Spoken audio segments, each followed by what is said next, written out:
Model town निवासी निकिता बजाज की मौत के मामले में कैबिनेट मंत्री अनिल विज ने कड़ा संज्ञान लिया है। उन्होंने एसपी अजीत सिंह शेखावत को फोन कर मामले में कड़ी धाराएं लगाने के निर्देश दिए। उन्होंने एसपी से फोन पर कहा कि इतनी शराब पीकर पुलिस वाला गाड़ी चला रहा है, जिसका काम रोकना है वो खुद कानून तोड़ रहा है। इसकी जमानत इतनी जल्दी कैसे हो गई? इसका मतलब ठीक धाराएं ही नहीं लगी। मंत्री ने कहा कि जब एसएचओ कह रहे हैं कि उसने शराब पी रखी थी, मेडिकल में आ गया, वीडियो भी है, इस पर दोबारा कार्रवाई करो।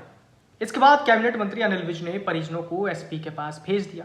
11 फरवरी को काली पलटन पुल के आगे मॉडल टाउन निवासी निकिता पर वरना कार चढ़ गई थी। कार चढ़ाने का आरोप नशे में धुत हेड कांस्टेबल अमित कुमार पर लगे थे। शनिवार को निकिता के पिता, भाई और 5 स्थानीय लोगों के साथ छावनी की शास्त्री कॉलोनी में मंत्री अनिल विज के आवास पर पहुंचे थे। उन्होंने कहा था कि इस मामले में पुलिस ने गंभीर धाराएं नहीं लगाई और आरोपी की जमानत हो गई। वहीं आपको सुनाते हैं कि निकिता के भाई ने हादसे को लेकर क्या बात बताई। ये घटना 11 तारीख की है, जब हम लोग दिल्ली से आ रहे थे, मैं और मेरी बहन, क्योंकि वो मेरा इलाज चल रहा था, तो वो मेरे को लेके आ रही थी ताकि मेरे को डॉक्टर को दिखा सके। तो मेरे घर वाले कह रहे थे कि तो अकेले मत आ, तो मेरी बहन मेरे को छोड़ने आ रही थी स्पेशली। लेकिन स्टिल उसके बाद भी हम लोग आज अराउंड 9 बजे करीब गए थे, बस से उतरे हैं। उसके बाद हमने ई रिक्शा लिया साथ के साथ ही, क्योंकि हमारे पास बैग्स थे और हम 4 सवारी ई रिक्शा में थे। मैं, मेरी बहन साथ में गए थे, एक हस्बैंड वाइफ के थे। तो हम लोग आ रहे थे, हम जैसे काली पलटन का पुल पार किया और थोड़ा सा आगे गए, एक वरना गाड़ी सफ़ेद रंग की बड़ी स्पीड में आई और उसने आगे पीछे से हिट किया, जबकि हमारी जो ई रिक्शा थी वो लेफ्ट हैंड साइड पे चल रही है, मतलब कॉर्नर पे चल रही है, क्योंकि हमें पता हाईवे है। वो हमारे ड्राइवर को बहुत अच्छे से पता, वो बहुत स्लो स्पीड में चला रहा है उसको। उसके बाद क्या था, आगे एकदम हिट की और इतनी तेज़ जर्क लगा कि हम तीनों के हाथ में कुछ ना कुछ आ गया। मेरी बहन के हाथ में कुछ नहीं आया और वो रिक्शा से नीचे गिर गई। और वो जैसे ही नीचे गिरी, सामने वाले ने टक्कर मारने के बाद यही नहीं सोचा कि रोक लूँ, उसने भगाने की कोशिश की और मेरी बहन को गाड़ी के साथ ही रगड़ना शुरू किया उसने। उसका दोनों टायर उसके ऊपर से निकाल लिए और जाकर उसके बाद थोड़ी देर बाद रगड़ता ले गया और आगे जाके जैसे दूसरा टायर निकला तो उसे गाड़ी संभली नहीं और उसने गाड़ी रेलिंग पे मार दी हाईवे में। तब जाके उसकी गाड़ी रुकी है, नहीं तो वो भाग जाता।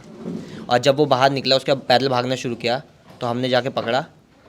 तो उसके बाद पता लगा कि वो इंसान पुलिस वाला है, जिसने बेहद बुरी हालत में दारू पी रखी थी, जिस करके वो भाग नहीं पाया, क्योंकि उससे चला ही नहीं जा रहा था।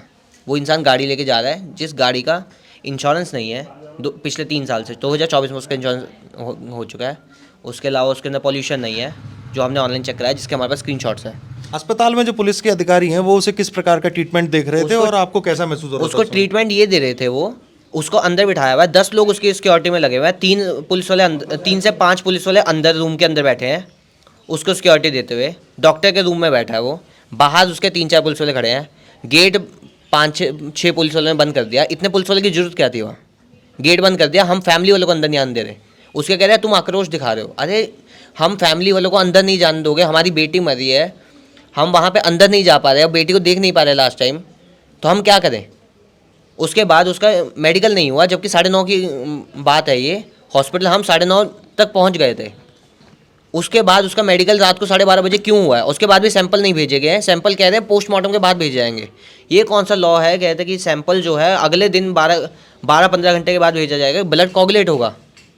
आप कैसे सैंपल से सही रिपोर्ट निकाल लोगे? आप हॉस्पिटल के अंदर बैठे हो, सैंपल वहीं करो। गवर्नमेंट हॉस्पिटल है, हम कौन सा प्राइवेट में बैठे कि प्राइवेट का मान जाएगा? कितने बजे सैंपल लिए गए फिर? 12:30 बजे सैंपल लिए गए, अगले दिन, उसी दिन रात को 9:30 बजे से हुआ है। अब 4 घंटे में डॉक्टर के रूम में बिठा रखा है आपने उसे। मेरे पास वीडियो है जिसके अंदर उसे कुर्सी पे बिठा रखा है, उसे कोई वो नहीं हो रखा कि वो सामने से ऊपर से वो इंसान ये कह रहा है कि अब मैं देखता हूँ क्या कर लोगे तुम मेरा। अच्छा, हाँ, नशे में वो ये बात पुलिस कर्मियों के सामने वो बोल रहा है। हाँ, क्राइम करके एक लड़की को मार के वो ये कह रहा है कि मैं देखता हूँ तुम क्या कर लोगे, और पुलिस वाले सब उसका साथ दे रहे हैं, डॉक्टर उसका साथ दे रहे हैं। क्या ये प्रशासन, ये हमारा प्रशासन है वहाँ का? जनता की कोई हिफाजत, जनता की कोई वो नहीं है कि जनता जो है इस मुल्क में सेफ है? ये पुलिस वाले जो जनता की हिफाजत करते हैं, ये खुद ऐसा काम करेंगे तो जनता की हिफाजत कौन करेगा? और फिर सबसे बड़ी बात कि पुलिस वाले ही पुलिस वाले का साथ दे रहे हैं। उनको ये नहीं लग रहा, ये समझ नहीं आ रही कि एक बच्चा मर गया है। शनिवार को अवकाश होने के कारण निकिता के परिजन एसपी से कैंप कार्यालय पर मिले। एसपी अजीत सिंह से मिलने के बाद परिजनों को न्याय की आस जगी। निकिता के भाई और इस घटना के चश्मदीद हर्ष ने बताया कि एसपी को हमने अपनी तहरीर भी दिखाई, जिसमें हमने लिखा था कि आरोपी हेड कांस्टेबल भागने के दौरान हमने पकड़ा था। हर्ष ने बताया कि उन्हें आश्वासन दिया गया कि केस में बीएनएस में गैर इरादतन हत्या की धारा 105 को जोड़ा जाएगा। वहीं पुलिसकर्मी के खिलाफ भी विभाग सख्त कार्रवाई करेगा। पीड़ित पक्ष की तरफ से अधिवक्ता और बार एसोसिएशन अंबाला के पूर्व प्रधान दिलबाल सिंह ने बताया कि भारतीय न्याय संहिता यानी बीएनएस की धारा 105 गैर इरादतन हत्या के लिए सजा का प्रावधान करती है। यह धारा ऐसे कृत्य के लिए दंडित करती है जिससे मृत्यु हो, लेकिन वो हत्या की श्रेणी में न आए। इसमें आजीवन कारावास या 5 से 10 साल तक की कैद और जुर्माने का प्रावधान है, जो अपराध के इरादे पर निर्भर करता है। यह धारा लापरवाही से गाड़ी चलाने या हिट एंड रन जैसे मामलों में मृत्यु के मामलों पर भी लागू होती है।